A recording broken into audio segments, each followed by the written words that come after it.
जय हिंद सभी साथियों को स्वागत है आपका अपने यूट्यूब चैनल सरकारी दुनिया में। इस वीडियो में हम आपको बताएंगे यूपी पुलिस कांस्टेबल आपको आखिर लेकर क्या क्या जाना है पेपर वाले दिन। तो अभ्यर्थियों के लिए निर्देश दिए गए हैं। पहला पॉइंट है ऑफलाइन लिखित परीक्षा ओएमआर पर आधारित होगी। ठीक है जी। तो आपकी कंप्यूटर बेस्ड एग्जाम नहीं होगा, ऑफलाइन एग्जाम होगा, वो भी ओएमआर शीट पर। दूसरा पॉइंट है 150% होंगे, इसमें जो है 150% होंगे। तीसरा है इसमें परीक्षा की अवधि 120 मिनट की होगी। 120 मिनट आपको टाइम दिया जाएगा। फोर्थ है गलत उत्तरों एकाधिक उत्तरों के लिए 0.5, मतलब कि आधे जो नंबर है काट लिया जाएगा अगर आप एक गलत उत्तर लिखते हो तो। और उत्तर बदलने के लिए वाइटनर यानी कि वाइटनर इरेजर ब्लेड की अनुमति नहीं होगी। अगर मान लो आपने डी को लगा दिया तो डी ये आपका आंसर माना जाएगा। आप उसको क्रॉस करके ए पर दोबारा जो है नहीं लगा सकते कुछ भी। पांचवा पॉइंट दे रखा है प्रश्न पत्र के किसी प्रश्न में हिंदी भाषा में किसी विवाद के प्रकरण में प्रश्न का अंग्रेजी संस्करण मान्य होगा। छठा पॉइंट है अभ्यर्थियों को प्रवेश पत्र में उल्लिखित रिपोर्टिंग समय के अनुसार केंद्र पर रिपोर्ट करना होगा। मान लो आपकी रिपोर्टिंग टाइम दे रखी है 8 बजे की और आप जा रहे हो 9 बजे, भाई कोई बात नहीं, चले जाएंगे आराम से, पेपर तो 10 बजे है। ऐसा नहीं करना आपको। आपको जाना जितने बजे रिपोर्टिंग टाइम दे रखी है उसी टाइम पे जो है पहुंचना है। और सातवां पॉइंट दे रखा है प्रवेश पत्र में उल्लिखित गेट बंद होने के समय के अनुसार परीक्षा केंद्र का मुख्य द्वार बंद कर दिया जाएगा। देख लो भाई, बंद कर दिया जाएगा परीक्षा का द्वार, फिर परीक्षा नहीं दे पाओगे। जो रिपोर्टिंग टाइम दे रखी है 8 बजे, मतलब रिपोर्टिंग टाइम तो 8 बजे ये वहाँ पहुँचना है। मुख्य द्वार बंद होने के बाद किसी भी अभ्यर्थी को प्रवेश करने की अनुमति नहीं दी जाएगी। और यहाँ पे आठवां पॉइंट दे रखा है अभ्यर्थी फोटो पहचान पत्र के रूप में मूल आधार कार्ड लेके आए। आधार कार्ड ले जाओ भाई। आगे बताया फोटो पहचान पत्र के रूप में मूल pan card, passport, driving licence, e Aadhaar card की हार्ड कॉपी भी अनुमान्य है। आधार कार्ड की हार्ड कॉपी मान ले फोटो कॉपी करा के ले गए भाई, चलो फोटो कॉपी करा के चल जाएगी, लेकिन नहीं चलेगी वो। आपको क्या प्रॉपर ओरिजिनल जो है चीज़ लेके जानी है। वैध अनुमान्य फोटो पहचान पत्र के बिना अभ्यर्थियों को परीक्षा के लिए अनुमति नहीं दी जाएगी। कोई अन्य पहचान पत्र स्वीकार नहीं किया जाएगा। नौवां पॉइंट दे रखा है परीक्षा केंद्र पर पहुंचने पर अभ्यर्थी को प्रवेश पत्र और मूल पहचान पत्र के सत्यापन के बाद ही केंद्र में प्रवेश की अनुमति दी जाएगी। मान लो आप आपको आगे यूँ कह रहे भाई हम नहीं देने जा रहे पेपर, किसी और को भेज दिया, नहीं ऐसा नहीं होगा। आपकी पहचान की जाएगी तभी आपको जो अंदर भेजा जाएगा। जो 10वां पॉइंट बता रखा है परीक्षा केंद्र में अभ्यर्थी का बायोमेट्रिक, आइरिस और फोटोग्राफ लिया जाएगा।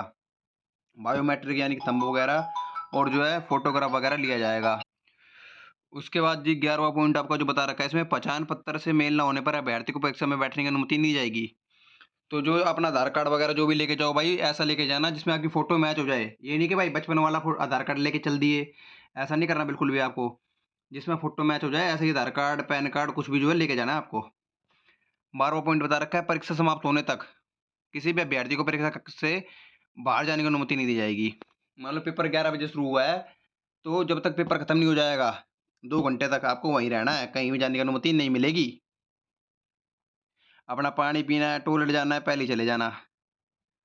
इसके बाद इन्होंने बताया है 13वां पॉइंट, यह प्रवेश पत्र केवल निर्धारित परीक्षा तथा परीक्षा पाली के लिए ही मान्य होगा। ठीक है जी, परीक्षा के लिए ये जो आपका एडमिट कार्ड है ये मान्य होगा। और 14वां पॉइंट दे रखा है किसी भी परिस्थिति में परीक्षा की तिथि पाली केंद्र में परिवर्तन की अनुमति नहीं है। तो कई कह रहे होंगे भाई हमारा लखनऊ आ गया, प्रयागराज आ गया, बदल जाएगा, ऐसा कुछ नहीं होगा। जो आ गया वो ये मिल जाएगा, अब आपको उसी में जाना है, वहीं जाना है। 15वां पॉइंट दे रखा है अभ्यर्थी को सलाह दी जाती है कि भी परीक्षा से कम एक दिन पूर्व अपने परीक्षा केंद्र और वहां तक पहुंचने का पता लगा लें ताकि वे परीक्षा के दिन समय पर केंद्र पर पहुंच सकें। ठीक है जी, 1-2 दिन पहले चले जाना अपना। इसके बाद 16वां पॉइंट है केवल सूची में नामित अभ्यर्थी को उनसे संबंधित दिनांक, समय तथा पाली में परीक्षा केंद्र में प्रवेश की अनुमति दी जाएगी। 17वां पॉइंट सभी अभ्यर्थियों को सलाह दी जाती है कि परीक्षा केंद्र पर कोई भी कीमती सामान ना लेकर जाएं, क्योंकि अभ्यर्थियों के सामान को सुरक्षा रखने या लॉकर की व्यवस्था करने का कोई प्रावधान नहीं है। यूपीपी आरपीबी से सुरक्षित अभिरक्षा के लिए जिम्मेदार नहीं होगा। तो भाई जो इन्होंने कह साफ साफ सीधी बात कह दी है, कोई भी कीमती सामान जो है आपको नहीं लेके जाना है। अपना मोबाइल लेके जाना है तो साथ में किसी को लेके जाओ अपने घर से, अगर स्मार्टफ़ोन वगैरह लेके जाना है। ना तो अपना वो कीपैड वाला फ़ोन लेके जाना है, उसी को जो है बाहर बैठे रहते हैं भैया वगैरह, दुकान वगैरह होंगी, उन्हीं को पकड़ा के चले जाना अंदर पेपर देने। ज़्यादा कोई कीमती सामान नहीं लेके जाना। और आगे भी बताया गया, देखो 18वें में क्या बता रहा है ये। पाठ्य सामग्री, कागज़ के टुकड़े, geometry box, pencil box, plastic pouch, credit debit card, scale, copy, whitener, eraser, blade, log table, बीआर जैसी कोई भी स्टेशनरी वस्तु आदि नहीं चलेगी। कोई भी इलेक्ट्रॉनिक गैजेट जैसे मोबाइल फ़ोन, कैमरा, घड़ी, bluetooth device, pen drive, earphone, microphone, pager, health band आदि ये कुछ भी नहीं चलेगा भाई। कोई भी आभूषण, बटुआ, चश्मा, हैंडबैग, टोपी, किसी भी प्रकार की धातु वस्तुएँ, कोई भी खाने का सामान, खोला या पैक हुआ पानी की बोतल, कुछ भी नहीं। खाली जाना है, पैंट शर्ट पहन के जाओ, पेन लेकर जाओ, बस और कुछ नहीं। 19वाँ पॉइंट है, अभ्यर्थियों को परीक्षा केंद्र के अंदर प्रवेश पत्र, फोटो पहचान पत्र, पारदर्शी नीला काला पेन ले जाने की अनुमति होगी।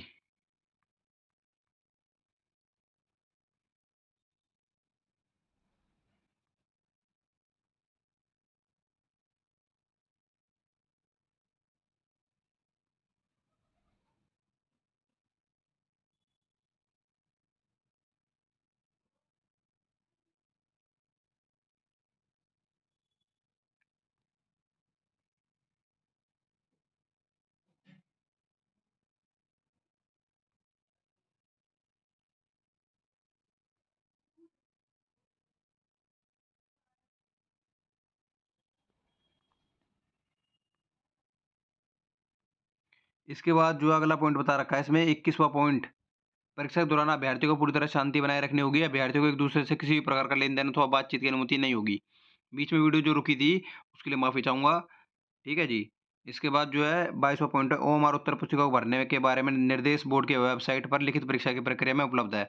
तो जो ओएमआर शीट जो ऑफिशियल वेबसाइट पर है, आप उसको देख कर जाना, ताकि आप जो है वहाँ पर आप जो है गलती ना करो कोई भी। उसके बाद यदि कोई अभ्यर्थी अपने आवंटित सीट को बिना अनुमति के बदलता है या किसी कागजात या दस्तावेज के आदान-प्रदान का पकड़ा जाता है, तो ऐसे अभ्यर्थी को परीक्षा से वंचित कर दिया जाएगा। तो चीटिंग-मीटिंग, नकल वगैरह कोई नहीं चलेगी। अपने आराम से पेपर दे के आना, अपने दम पे दे के आना। अभ्यर्थी की 24वां पॉइंट है, कक्ष निरीक्षक द्वारा जारी निर्देशों का पालन करना पड़ेगा। अनुचित साधनों, निषिद्ध उपकरणों, प्रतिरूप, अनुशासनीयता, दुर्व्यवहार और परीक्षा कक्ष में किसी भी अवांछनीय कार्य में शामिल होने से संबंधित कोई भी कार्य करने में अभ्यर्थन निरस्त कर दिया जाएगा तथा भविष्य की परीक्षाओं से वंचित कर दिया जाएगा। इसमें आपराधिक कार्यवाही शुरू करना भी शामिल हो सकता है। ठीक है जी, ध्यान रखना बिल्कुल। इसमें 25वां पॉइंट है, यूपीपीआरबी परीक्षा के पुनर्निर्धारण का अधिकार रखता है। संशोधित परीक्षा तिथि और समय को यूपीपीआरबी के वेबसाइट पर प्रदर्शित किया जाएगा। परीक्षा प्रक्रिया में सभी मामलों में यूपीपीआरपीबी का निर्णय अंतिम होगा और अभ्यर्थी उसका पालन करने के लिए बाध्य होंगे। इसके बाद ये लास्ट पॉइंट है, यह प्रवेश पत्र अभ्यर्थी द्वारा ऑनलाइन आवेदन में दिए गए विवरण के आधार पर अभ्यर्थी को प्रावधानिक रूप से परीक्षा में बैठने की अनुमति प्रदान करता है। अभ्यर्थी की योग्यता सत्यापित नहीं की गई। इस परीक्षा को उत्तीर्ण करने पर किसी भी व्यक्ति को नियुक्त रोजगार का अधिकार प्राप्त नहीं होगा। यह परीक्षा नियुक्ति के लिए पात्रता मापदंडों में से केवल एक है।